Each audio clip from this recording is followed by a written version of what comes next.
Hello friends, welcome to our YouTube channel Homeline academy. मैं हूँ प्रिया द्विवेदी। आज मैं आपको पढ़ाने जा रही हूँ क्लास 9 का साइंस का chapter structure of an atom, chemistry के पार्ट से।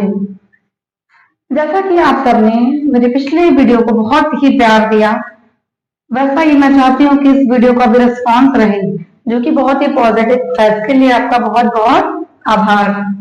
चलिए आइए शुरुआत करते हैं आज के वीडियो के structure of an atom. Structure of an atom मतलब ये है कि किसी भी एटम का क्या स्ट्रक्चर होता है, किसी भी एटम का क्या स्ट्रक्चर होता है। हमारा इसमें पहला जो कॉन्सेप्ट है, जो एक एक्सपेरिमेंट है, वो ये है कि चार्ज पार्टिकल्स इन मैटर। मतलब कि क्या किसी मैटर में मैटर क्या होता है। पहला सवाल, वो कोई भी वस्तु जो जगह ऑक्युपाई करती है और जिसका कुछ मास, वही मैटर होता है। तो मतलब कि जो भी चीजें हैं सब मैटर है, टेबल, चेयर, कॉम, ठीक है। तो जिस प्रकार से हम देख रहे हैं कि टेबल, चेयर, कॉम है, तो इससे हमने एक एक्सपेरिमेंट परफॉर्म किया। वो एक्सपेरिमेंट ये है आपकी एनसीईआरटी बुक के अनुसार कि हमने ले लिया एक कॉम,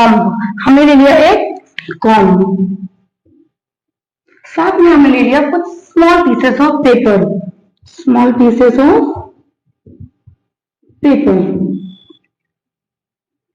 जब कॉम को हम ड्राई हेयर में कंटिन्यूअसली रब करेंगे तो उससे क्या होगा, उसमें एक चार्ज बिल्ड होगा। और जब उसी कॉम को हम ले जाएंगे स्मॉल पीसेस ऑफ पेपर के साथ, तो वो क्या करेंगे, उसे अट्रैक्ट करेंगे। क्या करेंगे? अट्रैक्ट करेंगे। इससे हम एक कंक्लूजन पे तो आ जाते हैं कि जाहिर सी बात है एटम में कुछ ना कुछ तो चार्ज है। कैसे, इसको भी हम साथ साथ देख लेते हैं। जैसे कि कॉम क्या है, हमारा मैटर है ना। यस, ठीक। मैटर किससे बना होता है? मैटर किससे बना होता है? ढेर सारे एटम से। तो अगर एटम किसी चीज को अट्रैक्ट कर रहा है, अगर एटम स्मॉल पीसेस को अट्रैक्ट कर रहा है, तो क्यों अट्रैक्ट कर रहा है? क्योंकि कहीं ना कहीं उसमें चार्ज है। तो यहाँ किसका फेलियर हुआ? डाल्टन के पोस्टुलेट का। उनका पोस्टुलेट क्या था? जैसा कि हमने चैप्टर 3 में पढ़ा था एटम्स एंड मॉलिक्यूल्स में, एटम्स एंड मॉलिक्यूल्स में पढ़ा था कि postulate of Dalton atomic theory में एक जो सबसे मेजर पॉइंट था वो क्या था? That atoms are indivisible. Atom कैसे है? इनडिविजिबल है। तो जब एटम इनडिविजिबल है तो उसके अंदर चार्ज कहाँ से मिल रहा है? वो चार्ज कुछ भी हो, पॉजिटिव हो, निगेटिव हो, लेकिन वो कहाँ से आ रहा है? तो ये क्या हो गया, इस थ्योरी का, आपके डाल्टन एटॉमिक थ्योरी जो आपके पोस्टुलेट्स उन्होंने कुछ दिए थे, इसका फेलियर हुआ। और यहाँ से हम इस कंक्लूजन पे पहुंच सकते हैं कि एटम्स में कुछ ना कुछ चार्ज है। अब जैसा कि हमने चैप्टर 3 में थोड़ा बहुत पढ़ा है कि इलेक्ट्रॉन्स, तो इलेक्ट्रॉन्स में हमें सबको पता है कि कैसा होता है, नेगेटिव चार्ज आयंस होते हैं, ठीक। अब इलेक्ट्रॉन्स के साथ क्या है? अगर इलेक्ट्रॉन्स किसी एटम में या तो रिमूव हो रहे हैं या तो जुड़ रहे हैं, या तो ऐड हो रहे हैं या तो रिमूव हो रहे हैं। अगर ऐड हो रहे हैं तो जाहिर सी बात है क्या है, चार्ज बढ़ जाएगा। चार्ज किसका? इलेक्ट्रॉन का। नेगेटिव चार्ज आयन हो जाएगा, उसके चार्ज काफी बढ़ जाएंगे। और अगर रिमूवल हो रहा है, अगर रिमूवल ऑफ इलेक्ट्रॉन हो रहा है, तो सारा का सारा भार किस पे आ जाता है? न्यूक्लियस पे। क्योंकि सारे नेगेटिव इलेक्ट्रॉन्स क्या होते हैं? निकल जाते हैं, ठीक है। तो वहां पे न्यूक्लियस ही आपका पॉजिटिव चार्ज होता है, जो कि आपका सारा मास होल्ड किया होता है। Okay, let's come to the discoveries. बहुत सारे साइंटिस्ट इसमें कंट्रीब्यूशन दिए कि आखिर वो सब एटॉमिक पार्टिकल्स क्या हैं। अगर चार्ज है तो मतलब एटम्स के अंदर कुछ सब एटॉमिक पार्टिकल्स प्रेजेंट हैं, बट वो क्या है, अलग अलग साइंटिस्ट ने अलग अलग डिस्कवरीज की हैं। जैसे कि सबसे पहले डिस्कवरी हमारे सामने जो है वो क्या है? डिस्कवरी ऑफ इलेक्ट्रॉन्स की डिस्कवरी में क्या हुआ, इन्होंने एक कैथोड रे एक्सपेरिमेंट परफॉर्म किया है। इन्होंने क्या किया? एक कैथोड रे एक्सपेरिमेंट परफॉर्म किया। इन्होंने एक डिस्चार्ज ट्यूब लिया,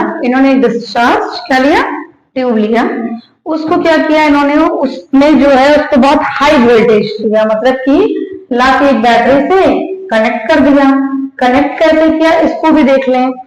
जो कैथोड का क्या कहते हैं, कैथोड जो था एक साइड और एक साइड एनोड, दोनों को कैथोड को negative terminal of the battery से ऐड किया और एनोड को positive terminal of the battery से ऐड किया। तो वोल्टेज कैसा रखा, बहुत हाई वोल्टेज। प्रेशर कैसा रखा, बहुत कम, प्रेशर बहुत कम रखा। ठीक है, उसमें इन्होंने एक चीज नोटिस की, जो कैथोड था, कैथोड के साइड से इनको क्या दिखाई दी, बहुत सारे चीजें जो निकलकर सामने जा रही हैं। अच्छा, उसको देखा कैसे, आंखों से तो वो देखा नहीं जा सकता था, तो उन्होंने एक स्क्रीन लगाई जिसपे क्या हुआ, वो जाकर टकराई तो पता चला तो क्या पता चला, ये पता चला कि जो इलेक्ट्रॉन्स हैं वो किससे निकल रहे हैं, कैथोड से निकल रहे हैं। इसीलिए इसको कैथोड रे के नाम से भी इस इलेक्ट्रॉन की डिस्कवरी को जाना जाता है, कैथोड रे। ठीक है, इसकी डिस्कवरी की किसने, साइंटिस्ट ने, जे.जे. थॉमसन, कब, 1897 में। अच्छा, अब इलेक्ट्रॉन्स निगेटिवली चार्ज होंगे तो हम सब जान रहे हैं, लेकिन उस पर चार्ज कितना है, तो चार्ज उस पर है 1.602 into 10 to the power minus 19 coulomb. Coulomb क्या है, यूनिट है किसका, चार्ज का। ठीक है, नेक्स्ट टॉपिक पे हम आते हैं, क्या, डिस्कवरी ऑफ प्रोटॉन। यहाँ पे डिस्चार्ज ट्यूब भी लेके देखा गया, सेम प्रोसेस अप्लाई किया गया, बट यहाँ पे जो नई चीज नोटिस की गई, क्या हुआ, एनोड से रेस निकलने लगे। ठीक, तो स्क्रीन को साइड करके गोल्डस्टीन ने, चूंकि गोल्डस्टीन ने इस एक्सपेरिमेंट को काफी पहले परफॉर्म किया था, इलेक्ट्रॉन्स की डिस्कवरी से भी पहले, लेकिन चूंकि जब इलेक्ट्रॉन्स की बारी आई कि भाई अभी तक तो बात ये थी कि एटम्स पे कोई चार्ज ही नहीं है, लेकिन अभी तो एक बात आ गई कि भाई नेगेटिव चार्ज तो प्रेजेंट है, तो नेगेटिव चार्ज प्रेजेंट है तो गोल्डस्टीन ने भी दिमाग लगाया अपना कि अगर नेगेटिव चार्ज प्रेजेंट है तब तो एटम को नेगेटिवली चार्ज होना चाहिए। अगर वो नेगेटिवली चार्ज नहीं है तो जाहिर सी बात है उसको कोई न्यूट्रलाइज कर रहा है, और वो जो न्यूट्रलाइज कर रहा है वो कौन है, प्रोटॉन। ठीक, इसीलिए दोनों पे जो चार्ज है, इलेक्ट्रॉन पे है 1.602 into 10 to the power 19 coulomb, same charge आपके प्रोटॉन पे है 1.602 into 10 to the power 19 coulomb. मतलब कि अगर सेम ही चार्ज से इलेक्ट्रॉन्स शो कर रहा है और सेम ही प्रोटॉन्स, तो एटम इलेक्ट्रिकली कैसा हो जाएगा, न्यूट्रल। ठीक है, और चूंकि इलेक्ट्रिकली न्यूट्रल था इसीलिए डाल्टन ने कहा था कि उसमें कोई चार्ज नहीं है, वो इनडिविजिबल है, क्योंकि वो न्यूट्रल दिख रहा था उन्हें। लेकिन इलेक्ट्रॉन की डिस्कवरी के बाद प्रोटॉन की भी डिस्कवरी सामने आई, जो कि काफी पहले हो गई थी। ये 1897 में हुआ था, ये 1886 में ही हो गया था। ठीक है, इसके बाद बारी आई डिस्कवरी ऑफ न्यूट्रॉन की, जिसको किया सर जेम्स शार्विक ने, किसमें, 1932। ये बहुत देर की बात है, जब ये सारी चीजें आई, बीच में एक दो मॉडल्स आए, तब तक न्यूट्रॉन की डिस्कवरी हुई नहीं थी। ठीक है, पर न्यूट्रॉन की डिस्कवरी हमारे 9th स्टैंडर्ड में लगभग बस इससे यही पूछा जाता है कि ये उस पे चार्ज कैसा है, तो न्यूट्रॉन पे कैसा चार्ज है, न्यूट्रल, ये न्यूट्रल है। दूसरी चीज, जो साइंटिस्ट थे जेम्स शार्विक, इन्हें नोबेल प्राइज का अवार्ड मिला इस डिस्कवरी के लिए। तो यहाँ पे हमारी डिस्कवरी इलेक्ट्रॉन, प्रोटॉन और न्यूट्रॉन की खत्म होती है। अब आते हैं अपने नए टॉपिक पे, स्ट्रक्चर ऑफ एटम देने में बहुत सारे साइंटिस्ट अब आने लगे कि भाई पॉजिटिव और निगेटिव चार्ज है, ये हमने अभी तक देख लिया, लेकिन कैसे है, उसका मॉडल क्या होगा, पॉजिटिव कहाँ है, निगेटिव कहाँ है, मॉडल में तो है बट कहाँ है। तो बहुत सारे साइंटिस्ट ने अपना अपना कॉन्ट्रीब्यूशन दिया, जिसमें सबसे पहला नाम किसका आता है, जे.जे. थॉमसन का, Thomson model of an atom. Thomson का मॉडल किसका, एटम का, जो थॉमसन के द्वारा दिया गया। थॉमसन ने अपने मॉडल को समझाया कि उनका मॉडल कैसा रहा, क्रिसमस पुडिंग जैसा, कैसा, क्रिसमस पुडिंग। क्योंकि क्रिसमस पुडिंग बहुत लोगों के लिए रिलेटेबल टर्म नहीं होगा, तो मैं एक बार बता देती हूँ कि क्रिसमस पुडिंग का मतलब है एक डेजर्ट है क्रिसमस पुडिंग, ठीक, जो क्रिसमस के दौरान बनाया जाता है। और वो क्या है, उसमें ऊपर ड्राई फ्रूट्स बहुत सारे छोटे छोटे डले हुए होते हैं, ठीक है, and this is a kind of desert. अच्छा, एक और उन्होंने बात बोली, क्या बोला उन्होंने, इस मॉडल को वाटरमेलन से ही कंपेयर किया कि आप वाटरमेलन मॉडल भी इसको समझ सकते हैं जी।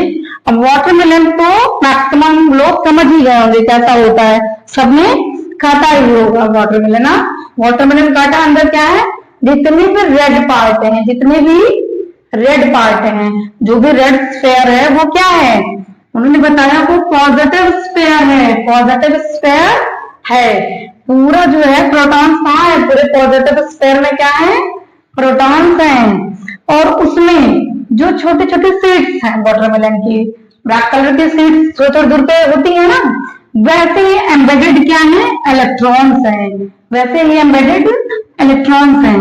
मतलब कि उन्होंने कह दिया कि वाटरमेलन में जैसे कि पूरा रेड एडिबल पार्ट जो होता है वो होता है क्या, पॉजिटिव स्फेयर, ठीक है, किसी भी एटम का। और जो उसमें सीड्स एम्बेडेड होती हैं थोड़ी थोड़ी दूर पे छिड़की हुई होती है, वो हमारी क्या है, इलेक्ट्रॉन्स हैं, नेगेटिवली चार्ज इलेक्ट्रॉन्स हैं। तो उन्होंने अपना ये मॉडल प्रपोज किया। स्लोनिन के साथ उनका जो कंक्लूजन था वो ये था, उन्होंने दो बात कही थी, उन्होंने दो बात प्रपोज की अपने इस मॉडल से। ये सिर्फ आप मॉडल देख रहे हो, उन्होंने दो बातें कही। पहली बात क्या कही, उन्होंने पहली बात ये कही कि ये जो स्फेयर है वो कैसा है, पॉजिटिव, और इसमें इलेक्ट्रॉन्स क्या है, एम्बेडेड है। इलेक्ट्रॉन्स क्या है, जैसे किसी चीज का छिड़काव कर दो, चलो ठीक है हलवा बनाया आपने, उसमें ढेर सारा ड्राई फ्रूट डाल दिया, ढेर सारा ड्राई फ्रूट डाल दिया तो क्या है, ऐसा तो यानी कि सारे ड्राई फ्रूट से साथ हैं, थोड़े थोड़े दूर पे किशमिश डाल दिया, तो वो वाली स्थिति किसकी है, इलेक्ट्रॉन की, ठीक है। दूसरा बात उन्होंने जो कहा वो ये कहा कि जो हमारा पॉजिटिव स्फेयर है और जो हमारे इलेक्ट्रॉन है, मतलब कि वो इक्वल मैग्नीट्यूड में है। कैसे हैं, मैग्नीट्यूड में इक्वल है, मतलब कि जितना पॉजिटिव स्फेयर में चार्ज है उतने ही आपके इलेक्ट्रॉन्स के भी चार्ज ऐसे ही छिड़क के पड़े हुए दिखेंगे। तो दोनों क्या हो जाएगा, जो आपका एटम हो जाएगा वो न्यूट्रल हो जाएगा, ठीक है। उन्होंने बताया दूसरी बात में कि दोनों का क्या है, मैग्नीट्यूड क्या है, सेम है, किसका, इलेक्ट्रॉन्स और प्रोटॉन्स का, पॉजिटिव स्फेयर और इलेक्ट्रॉन्स का, ठीक है। अब आते हैं इनके दूसरी बात पे। इन्होंने ये बात खत्म करते करते क्या कहा, अब इनसे जब पूछा गया कि फिर पॉजिटिव स्फेयर काफी ज्यादा है और इलेक्ट्रॉन्स एम्बेडेड है तो स्टेबल कैसे होंगे, मैग्नीट्यूड में सेम कैसे होंगे, थोड़ा इसको दिखाइए एक्सपेरिमेंट वाइज, क्योंकि सिर्फ प्रपोज कर देने से तो कोई भी चीज मान नहीं ली जाती है। तो इसमें ये क्या हो गए, फेल हो गए, इसमें ये क्या हो गए, फेल हो गए। इसके बाद आया हमारा दूसरा मॉडल। ओके, जे थॉमसन के मॉडल के बाद हम दूसरे जो साइंटिस्ट ने अपना मॉडल प्रपोज किया उनका नाम था रदरफोर्ड। तो इन्होंने किसका मॉडल दिया, एटम का, इससे इनको कहा गया इस मॉडल को Rutherford model of an atom. इनका मॉडल ये नहीं है, ये क्या है, इनका एक्सपेरिमेंट, ठीक है।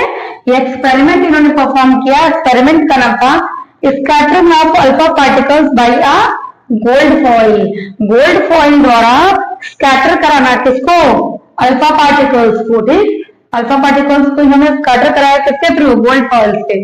अब इन्होंने क्या क्या चीजें यूज की, इन्होंने जो सबसे पहली चीज यूज की क्या, गोल्ड फॉइल, क्या लिया, गोल्ड फॉइल लिए। अच्छा, गोल्ड फॉइल क्यों लिया, क्योंकि वो बहुत ही ज्यादा थिन होते हैं। अच्छा, थिन क्यों चाहिए, ताकि उससे इजिली अल्फा पार्टिकल्स जो हैं मूव कर सके विद अ कंसिडरेबल स्पीड, ठीक है। उसके बाद दूसरी चीज इन्होंने क्या लिया, अल्फा पार्टिकल ली। अब जो मैक्सिमम बच्चों का सवाल है उनको लगता है अल्फा पार्टिकल कोई बहुत बड़ी चीज है। अल्फा पार्टिकल कोई बहुत बड़ी चीज नहीं है, बल्कि क्या है, जो आपका हीलियम है, एटॉमिक नंबर 2, उसमें से 2 इलेक्ट्रॉन्स निकाल दो तो हीलियम में 2 पॉजिटिव चार्ज रहेगा, तो उसको कहते हैं डबली चार्ज अल्फा पार्टिकल्स, ठीक। हीलियम का एटम, डबली चार्ज हीलियम एटम, तो ताकि ये बहुत स्पीड से जा सके, ठीक है। यहाँ से इन्होंने जो इसका अल्फा पार्टिकल्स का क्या करा है, बम्बार्डमेंट। बम्बार्डमेंट का मतलब ये कि एक साथ ढेर सारे क्या हुए, पार्टिकल्स इन्होंने छोड़ दिए। छोड़ने पे क्या हुआ, कुछ अल्फा पार्टिकल्स क्या हुए, जो किसी भी चीज से नहीं टकराए, एम्प्टी स्पेस से, वो क्या हुए, निकलते चले गए, वो आगे निकलते चले गए। Most of the alpha particles क्या हुए, वो किसी चीज से टकराए नहीं और डायरेक्टली स्पेस से चले गए। अब आता है दूसरा केस। दूसरा केस क्या है? दूसरा केस ये है कि वो कुछ अल्फा पार्टिकल्स उनके जो किसी चीज के पास पहुंचे और वो क्या किए, कुछ एंगल से डिफ्लेक्ट कर गए, कुछ एंगल से डिफ्लेक्ट कर गए। क्या किए, कुछ एंगल से उनका डिफ्लेक्शन हो गया, मतलब कि वो मुड़ गए। क्या हुए, मुड़ गए, अपने रास्ते से मुड़ गए, क्योंकि वहां पे कुछ तो ऐसा आया। ठीक ठीक है, जैसे मतलब ये आ रहा है, यहाँ पे किसी चीज से टकराने जा रहा है, जब वो वहां तक पहुंच रहा है तो क्या हो रहा है, उसका एंगल का डिफ्लेक्शन हो जा रहा है, एंगल बदल जा रही है। ठीक है, और वो आगे बढ़ता जा रहा है। हम इसको देख किस पे रहे हैं, एक फ्लोरेसेंट स्क्रीन पे देख रहे हैं। इस पे लाइट पड़ती है तो क्या होता है, कलर दिखता है। ठीक है, जैसे कि वो हमारे सिनेमा में भी यूज होता है। ठीक है, वो पर्दे पे भी यूज किया जाता है। तीसरा जो केस था, अब इसमें जो तीसरा केस था, तीसरा केस क्या था, बहुत लगभग 12,000 में से एक, लगभग 12,000 में से एक जो जा रहे थे कहीं टकराए और क्या किए, रिबाउंड कर दिए। क्या किए, रिबाउंड कर दिए। जा रहे थे टकराए और क्या किए, रिबाउंड कर दिए, मतलब उल्टा चले आए। उल्टा चले आए क्योंकि किसी ऐसी चीज से टकराया, और अल्फा पार्टिकल अभी हमने देखा था तो उसके इलेक्ट्रॉन हमने निकाल दिए थे, तो वो पॉजिटिवली चार्ज था। तो ये तो बहुत बेसिक सी बात है, तो हम सब शुरू से जान रहे हैं कि अल्फा पार्टिकल पॉजिटिवली चार्ज है, तो कहीं ना कहीं अगर किसी पॉजिटिव चार्ज से टकराएगा तभी रिपल करेगा। हमें पॉजिटिव का रिपल होना पड़ा है। पॉजिटिव चार्ज से क्या होता है, रिपल करता है। पॉजिटिव चार्ज अगर नेगेटिव चार्ज से क्या आएगा पास, तो क्या करेगा, अट्रैक्ट करेगा।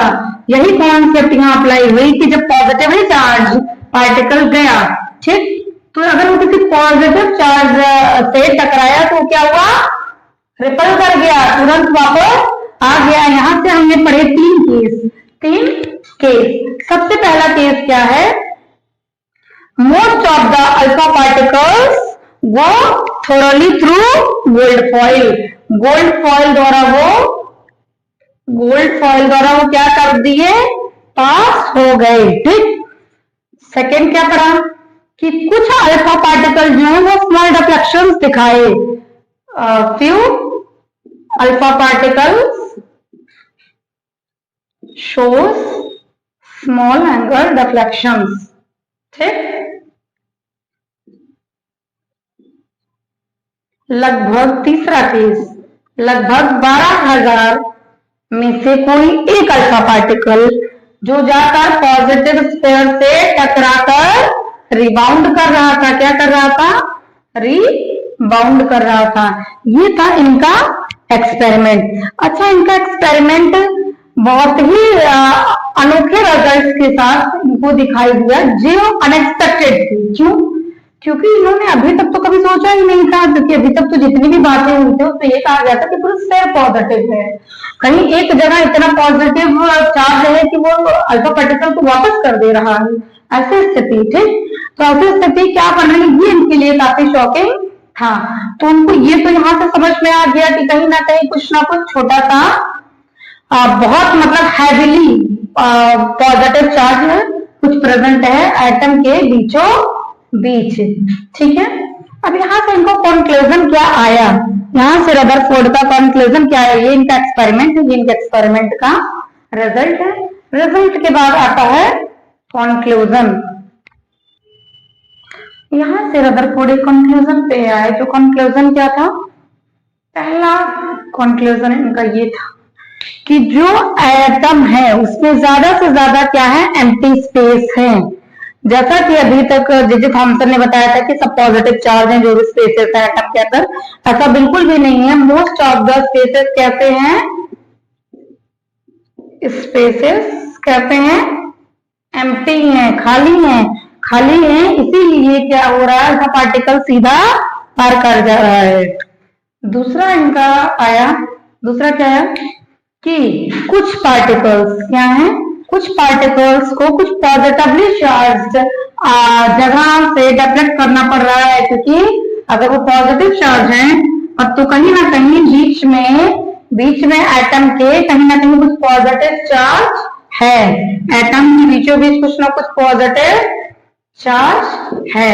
ठीक है, तीसरी बात जो इन्होंने कही वो ये कहा कि जो रिबाउंड कर जा रहे हैं, रिबाउंड कर जा रहे हैं मतलब 180 डिग्री डिफ्लेक्शन ऑलमोस्ट दिखा रहे थे, 180 डिग्री डिफ्लेक्शन दिखा रहे हैं, तो इसके कारण ये है कि जो मास है किसका, एटम का, वो किसी एक जगह पर ही सारे एटम्स में है, जितना भी मास है वो कहीं एक जगह पर है, जो कि एटम के साइज से काफी छोटा है, तो एटम के साइज से काफी छोटा है, क्योंकि अगर वो बड़ा होता तो ज्यादा डिफ्लेक्शन दिखते, वो काफी छोटा है, लेकिन वो जो मासेस है वो क्या है, किसी एक जगह पर ही है,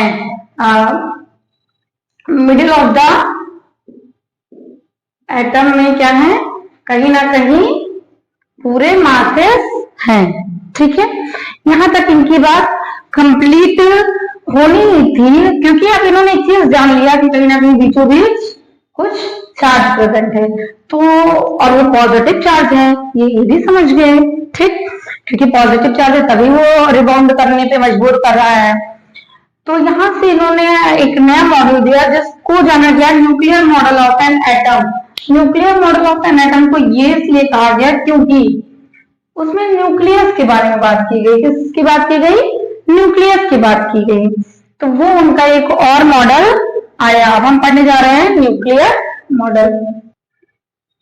इसके बाद रदरफोर्ड ने फर्दर काम किया किस पर, nuclear model of an atom.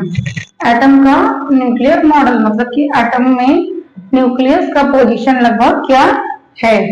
ठीक है, उन्होंने 3 पॉइंट्स दिए, तीनों पॉइंट्स में सारी चीजें आपकी क्लियर हो जाएंगी। There is a positive charge centre in an atom called the nucleus. उन्होंने कहा मान लो अगर ये एटम है तो वहां पे एक पॉजिटिव चार्ज सेंटर है, जहां से वो रिबाउंड हो रहा था एक्सपेरिमेंट में। ठीक, इस सेंटर को ही उन्होंने क्या नाम दे दिया, उन्होंने क्या कहा, न्यूक्लियस। उन्होंने कहा सेंटर को nucleus. Nearly all the masses of an electron reside in the nucleus. लगभग सारे मासेस जो हैं, ठीक है, एटम के लगभग जितने भी मासेस हैं वो कहाँ रिसाइड है, न्यूक्लियस में। क्यों, क्योंकि न्यूक्लियस ही वो चीज थी जिससे टकरा कर बार बार वो 12,000 में से एक पार्टिकल रिबाउंड कर रही थी। The electrons revolve around the nucleus in circular path. यहाँ से आया हमारे इलेक्ट्रॉन का दूसरा मॉडल, जिसमें बात कही गई कि यहाँ वहां पे इलेक्ट्रॉन क्या था, एम्बेडेड था थॉमसन के मॉडल में। यहाँ पे इलेक्ट्रॉन क्या है, ये कह रहा है कि सर्कुलर पाथ में इलेक्ट्रॉन्स क्या हैं, क्या कर रहे हैं, रिवॉल्व कर रहे हैं। क्या कर रहे हैं, रिवॉल्व कर रहे हैं। ठीक है, तीसरी बात क्या कही गई, the size of the nucleus is very small as compare to the size of the atom. ये भी इन्होंने उसी मॉडल से बताया। क्यों बताया, वहीं पे हमने एक शब्द बोला था उस मॉडल को समझाते वक्त कि कहीं ना कहीं ज्यादा से ज्यादा स्पेस जो है इस एटम का वो क्या है, खाली है, कहीं छोटा सा बीच में ही जो है चार्ज है, बाकी सब क्या कर रहे हैं, मूव करने दे रहे हैं। जो इसके ज्यादा करीब से आ रहा है वो डिफ्लेक्ट कर जा रहा है, वो क्या कर जा रहा है, डिफ्लेक्ट कर जा रहा है, और जो इस पे आ रहा है वही रिबाउंड हो रहा है। तो यहाँ से आप कह सकते हैं कि जो साइज है किसका, न्यूक्लियस का, वो एटम के साइज से बहुत छोटा है, काफी छोटा है। ठीक है, इसके बाद फिर हम जाते हैं लिमिटेशंस पे रदरफोर्ड के। क्यों लिमिटेशंस की बात आई, ये भी जब हम लिमिटेशंस पढ़ेंगे तो क्लियरली देखेंगे। अब हम आते हैं ड्रॉबैक या limitation of Rutherford model of an atom. Drawback या लिमिटेशंस वर्ड्स अलग अलग है, बात एक ही है कि उनकी क्या कमियां रही उनके मॉडल की। ठीक है, रदरफोर्ड के मॉडल की क्या क्या कमियां रही ये हम इसमें देखेंगे। सबसे जो मेजर बात उन्होंने कही वो क्या कहा था कि इलेक्ट्रॉन्स जो है वो रिवॉल्व करते हैं। क्या करते हैं, इलेक्ट्रॉन्स जो हैं वो रिवॉल्व करते हैं, ठीक है, न्यूक्लियस के अंदर। अच्छा ठीक है, तो उन्होंने इतनी बात कही वो तब तो ठीक है, लेकिन हुआ क्या, प्रॉब्लम क्या आई। रिवॉल्व कर रहे हैं, बहुत अच्छी बात है, लेकिन कोई भी चीज जो रिवॉल्व कर रही है वो अंडर एक्सेलरेशन आएगी, अंडर एक्सेलरेशन आएगी, तो उससे हम क्या करेंगे, कोई भी चीज जो एक्सेलरेट हो रही है वो एनर्जी का तो उसमें लॉस होगा, उसमें क्या होगा, एनर्जी का भी लॉस होगा। अब ये एक्सेलरेट हो एनर्जी लॉस करते करते करते करते एक समय ऐसा आएगा कि ये क्या होगा, न्यूक्लियस पे आकर गिर जाएगा। न्यूक्लियस पे आके क्या करेगा, इलेक्ट्रॉन गिर जाएगा। गिर जाएगा तो क्या हो जाएगा, हमारा जो रदरफोर्ड का मॉडल था उन्होंने कहा था रिवॉल्व करेगा, क्यों, क्योंकि पॉजिटिव स्पेयर कहीं बीच में मिल रहा था, तो ऐसे क्या हो गया, आपका एटम अनस्टेबल हो गया। एटम क्या हो गया, अनस्टेबल हो गया, ऐसे तो एटम रह ही नहीं पाएगा, स्टेबिलिटी ही नहीं है एटम की, ठीक है। तो ये इनकी सबसे बड़ी कमी रही कि इन्होंने इलेक्ट्रॉन्स का पोजीशन नहीं डिस्क्राइब किया ढंग से, ठीक, इन्होंने बताया कि रिवॉल्व करता है, लेकिन ये उसको बता नहीं पाए कि कैसे करता है क्लियरली, ठीक है। इसके बाद फिर दूसरे साइंटिस्ट आते हैं, उनका नाम है नील बोर, उसको हम पढ़ेंगे कल की वीडियो में, ठीक है। नेक्स्ट वीडियो में हम उनके बारे में बात करेंगे और आगे एक्सप्लेनेशन इस पे रहेगा इस चैप्टर का, ठीक है। चलिए, जैसा कि आपने पिछले वीडियो को बहुत सारा प्यार दिया, वैसा ही अपेक्षा है कि इस वीडियो को भी बहुत सारा प्यार मिले, सपोर्ट मिले, और चैनल नया नया है तो ज्यादा से ज्यादा शेयर करिए और सब्सक्राइब करिए। चलिए ठीक है, थैंक यू, मिलते हैं अगले वीडियो में।